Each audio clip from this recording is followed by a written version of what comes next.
October 7, 2023 Israel చరిత్రలోనే చీకటి రోజు.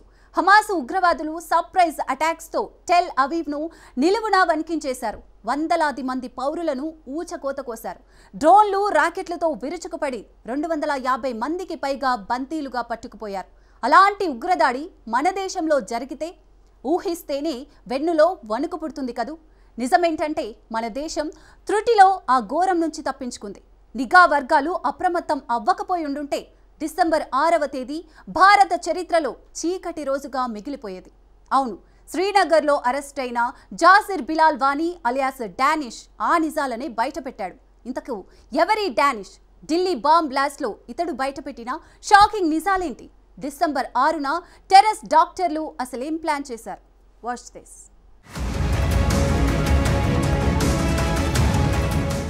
భారత్లో హమాస్ తరహా విధ్వంసానికి ఉగ్రవాదుల కుట్ర. షాకింగ్ నిజాలు బయటపెట్టిన ఉమర్ అనుచరుడు డానిష్. డిసెంబర్ 6 డెడ్లైన్గా టెర్రరిస్ట్ డాక్టర్స్ ఏం ప్లాన్ చేశారు?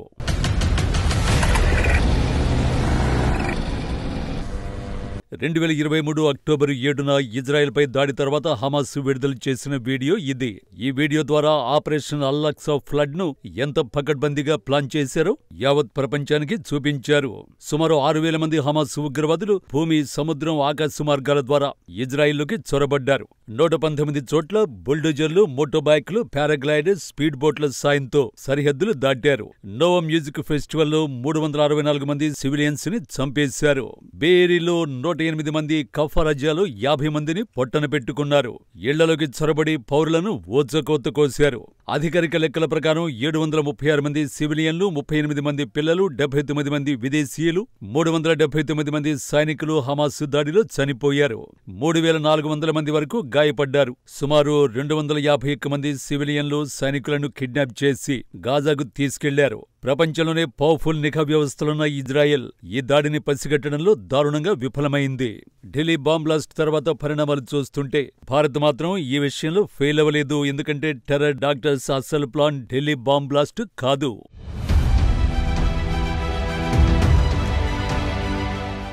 అవును, ఫరీదాబాద్ టెర్రర్ మాడ్యూల్ అసలు టార్గెట్ ఢిల్లీ కారు బాంబు దాడి కాదు.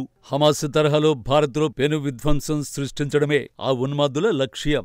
ఈ నిజాలు ఇప్పుడిప్పుడే బయటపడుతున్నాయి. తాజాగా శ్రీనగర్లో అరెస్ట్ అయిన డానిష్ ఆ భయంకరమైన నిజాలు బయటపెట్టాడు. జాసిర్ బిలాల్ వానీ అలియాస్ డానిష్ జమ్మూ కాశ్మీర్లోని అనంతనాగ్ జిల్లాలోని ఖాజీగుండ్ నివాసి. రీసెంట్ గా శ్రీనగర్లో ఎన్ఐఏ అధికారులు అరెస్ట్ చేశారు.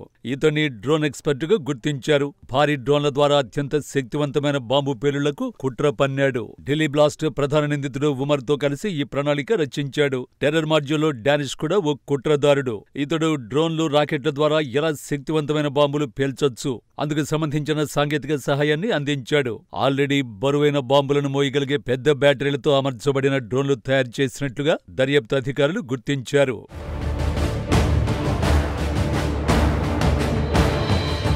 గతంలో చిన్న ఆయుధాలను తీసుకువెళ్లే డ్రోన్లను డానిష్ తయారు చేశాడు. తాజాగా పెద్ద ఎత్తున బాంబులు తీసుకువెళ్లే డ్రోన్లని తయారు చేస్తున్నట్టు గుర్తించారు. ఈ డ్రోన్ల టార్గెట్ రద్దీగా ఉన్న ప్రాంతాల్లో ప్రయోగించడమే. హమాస్ ఉగ్రవాదులు కూడా ఇజ్రాయెల్పై ఇదే తరహాలో దాడులు చేశారు. సిరియాలో కూడా ఇతర సంస్థలు కూడా ఇలానే ప్రయోగించాయి. సేమ్ అదే తరహాలో డిసెంబర్ 6న చేయాలని డానిష్, ఉమర్ కుట్ర పన్నినట్లుగా దర్యాప్తు సంస్థలు కనిపెట్టాయి.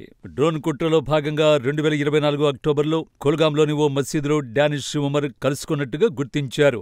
అక్కడి నుంచి ఉమర్ ఫరీదాబాద్లోని అల్ ఫలాహ్ విశ్వవిద్యాలయానికి, తన వసతి గృహానికి తీసుకువెళ్లాడు. ఇక్కడే ఉమర్ నబీ, అతని బృందం డానిష్ కు ఉగ్రవాదంపై బాగా మైండ్ వాష్ చేసింది. జైషే మొహమ్మద్ కోసం ఓవర్ గ్రౌండ్ వర్కర్ గా పనిచేయాలని డానిష్ ను ఉమర్ నబీ కోరాడు. డానిష్ ను అయితే ఆత్మాహుతి మిషన్ నిర్వహించాలని ఉమర్ ప్రేరేపించాడు. అయితే ఇస్లాం ప్రకారం ఆత్మహత్య నేరమంటూ ఆ ప్రణాళిక నుంచి తాను వైదొలిగినట్టు డానిష్ చెప్పాడు. దీంతో డ్రోన్ నిర్వహణలో సాంకేతిక నిపుణుడు కాబట్టి ఆ దిశగా డానిష్ ను ఉమర్ నబీ పురుగొల్పాడు. జైషే మొహమ్మద్ సాయంతో డానిష్ కు ఆర్థిక వనరులు కూడా కూడబెట్టాడు. కానీ ముజిమ్మల్ అరెస్ట్ తో కథ మొత్తం రివర్స్ అయిపోయింది.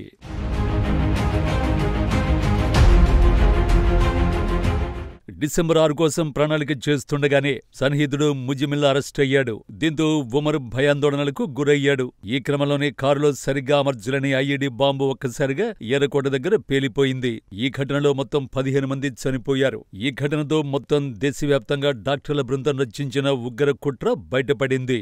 నవంబర్ 10న ఢిల్లీ కార్ బ్లాస్ట్ జరిగి ఉండకపోతే మాత్రం డిసెంబర్ 6న దేశవ్యాప్తంగా మారణహోమమే జరిగి ఉండేది. పెద్ద ఎత్తున హమాస్ ఉగ్రవాదుల తరహాలో దేశంలో భారీ బాంబు దాడులు జరిగేవని అధికారులు పేర్కొన్నారు. పెద్ద వినాశనం తప్పినట్లుగా అధికారులు భావిస్తున్నారు.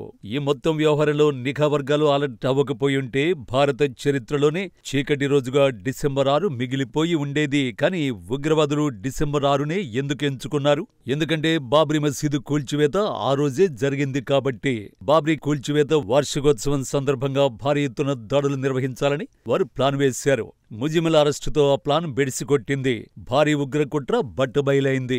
మరోవైపు ఢిల్లీ బాంబు దాడి ప్రధాన నిందితుడి వీడియో ఒకటి సోషల్ మీడియాలో ప్రత్యక్షమైంది. ఆ వీడియోలో మరిన్ని షాకింగ్ నిజాలు వెలుగులోకి వచ్చాయి. When a person